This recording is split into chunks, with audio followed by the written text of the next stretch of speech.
going, that's fine.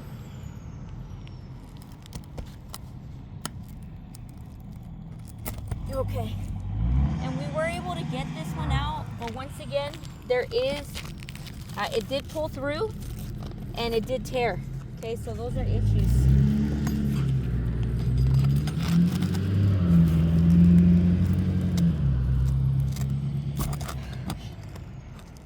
Okay guys, so this isn't good. Like I said, I keep struggling with these nail transfers, or excuse me, nail pull-throughs.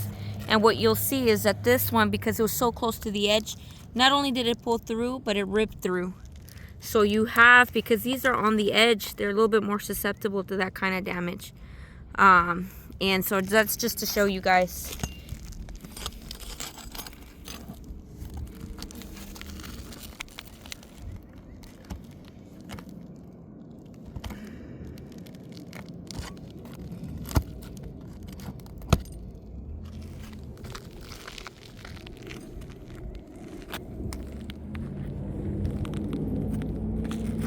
So far, that hasn't been good. I'm gonna start on this next row, but if anything like that happens again, I'm not gonna feel comfortable completing this repair, because I don't feel, well, let's just see what happens in this next row. But if I get something else like that, you know, we'll go from there. I'll let you guys know. We have 2 nails here again, sorry, but we only need to take this one out, so I don't have to worry about this one here.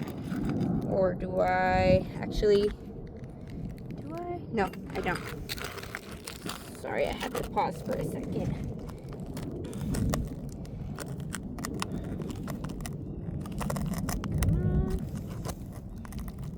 Come on. Up. Okay. I was able to get that out. One thing I will say is I do notice some cracking here to the side. But luckily it didn't pull through.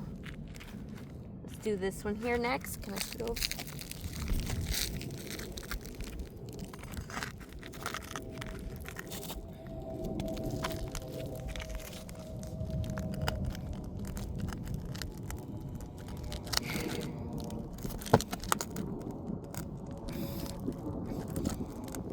There we go.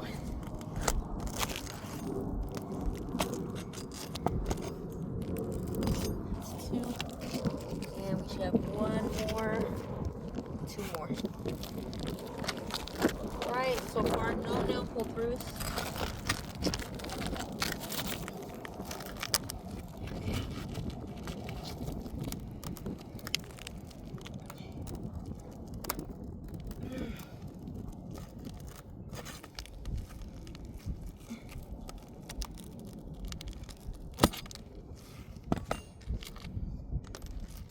Okay.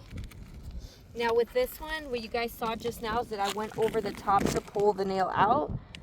Typically you wouldn't do that, but because this is the shingle that we're going to be replacing anyway, I figured, you know, just get the nail out.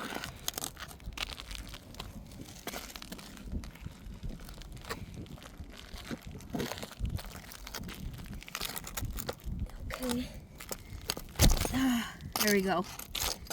You're able to get it out. Awesome. Perfect. So now we should be able to just pull this shingle straight out. Unless, of course, I missed a nail or something like that. I don't think so, but let's find out. Awesome. Whew. And so this is our damaged shingle, so we've officially removed it. Let me turn this way. You can see it better because of the sun. But look at all that mat transfer there. All the way down.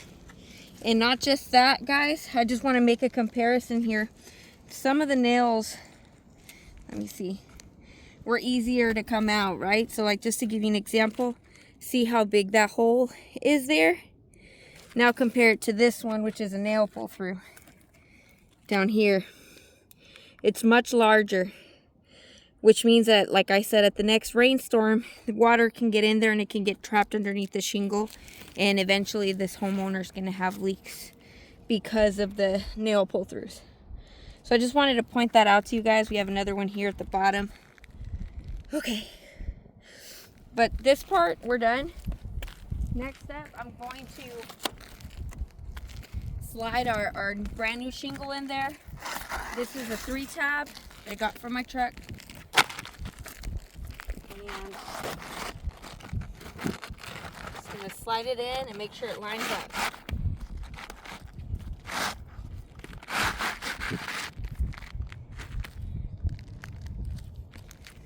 Awesome. Actually, this is gonna keep on. Now I'm gonna use my roof snake to get these nails on.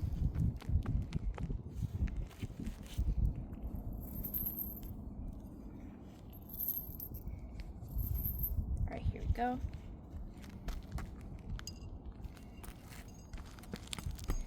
Actually, I should have left this glove on.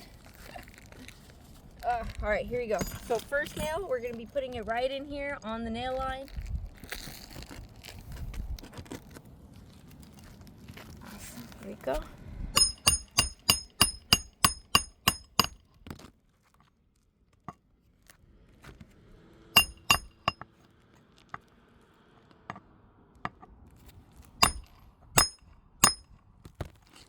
Awesome. So now that's secure.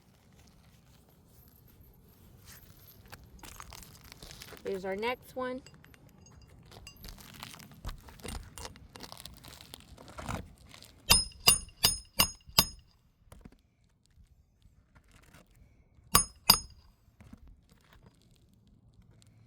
So that one actually went to the side a little bit. And the nail bent. So let me just do that again. I'm going to use that same hole. So I'm not going to create an additional hole here. Here we go.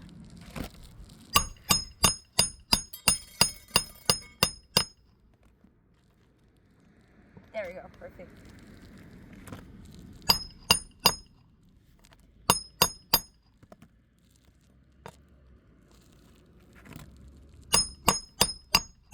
There we go. Awesome. Perfect. We got one more.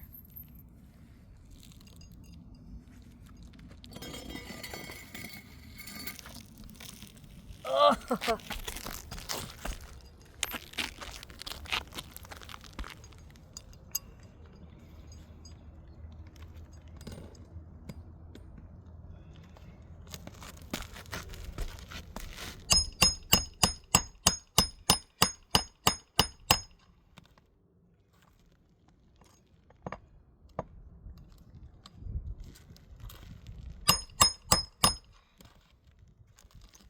Awesome. You see that? Nice and flat. And I think this one, we should put one more here. I can't leave. Let's make sure it's secured. Oh my gosh.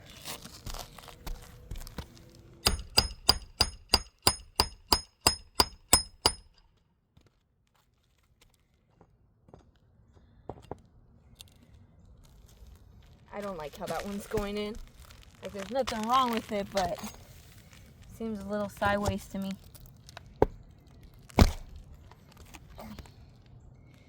Yeah.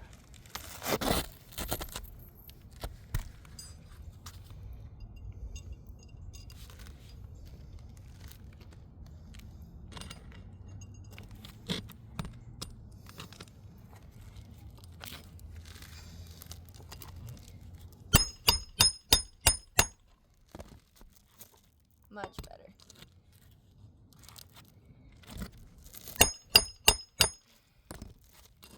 Awesome. So there you go. So that's our last nail. So this right here is not going to move, okay? Now I just got to replace the nails here in this upper row. Just as a reminder to you guys, we did have some nail pull through. So one of the things that I have to be very careful is that whenever I put these nails in, number one, I got to reuse the same hole so we're not creating additional holes. Right, but the other thing is not to drive the nails too far in to where they go through the shingle again. So here I am using the same hole from before, right?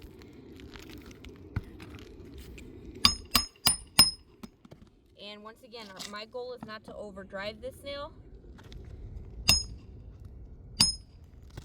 I just needed to sit right on top there so it covers as much of that hole as possible.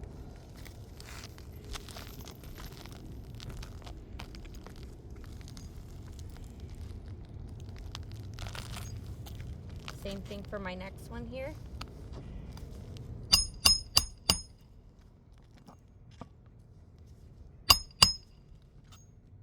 Good.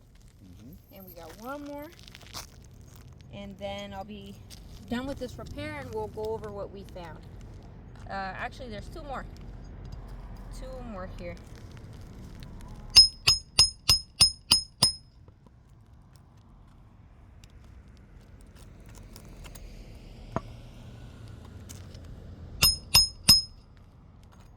There you go. So I have to be more gentle.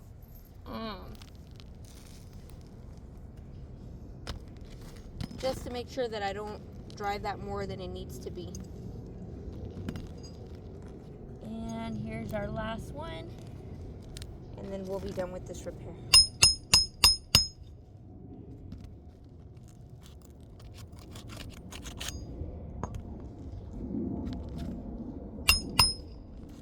Awesome. Cool.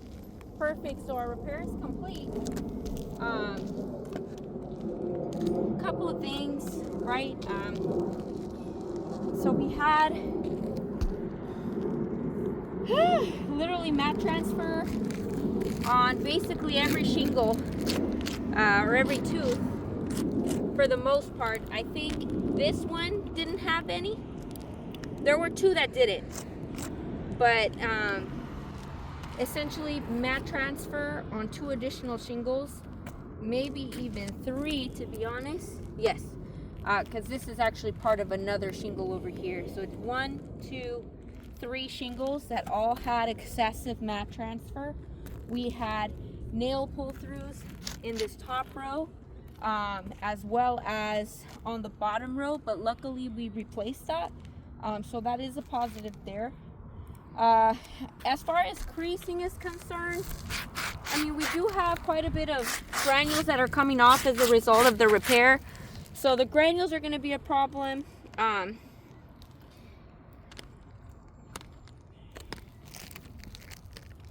would say probably this one here, you'll start to notice that there's a little bit more of a line here, creasing as a result of the repair itself. So we have creasing, we have mat transfer. We did have a tear up here, so our shingle actually tore here, right? So we had tears. And the last thing that I want to point out to you guys, and you know, obviously part of the reason we use the roof snake is because it prevents us from creating more damage in terms of bending the shingle, right? But the downside to using the roof snake sometimes, and I do believe it's probably the best tool to use, but this is one of the downsides, especially when you have older shingles, is that they leave behind impact zones. So what you'll notice, and if you want to zoom in, that's an entire like bald spot, if you will, where there aren't really any granules because of the fact that we use the roof snake, right? So you're kind of trading, you know, the creases for the impact zone. So we have one there. This one is not as bad, but you'll see that it's right there. And the issue with that is that now it's going to prevent the roof from shedding water properly. And then there would be one more right here, so you guys can see it. Now, just to kind of compare here, you don't really see that on the new shingle, right? Because it's in a better condition. So, you know, obviously there's not going to be any impact zones like you see here because this shingle can withstand that kind of stuff. These are not, you know, they're just, like I said, they didn't hold up very well to the repair. So in my professional opinion, this roof right here is in a non-repairable condition. And for myself, that would be a fail. But if you have any questions, Blanca Sanchez with ANS, 909-913-1253.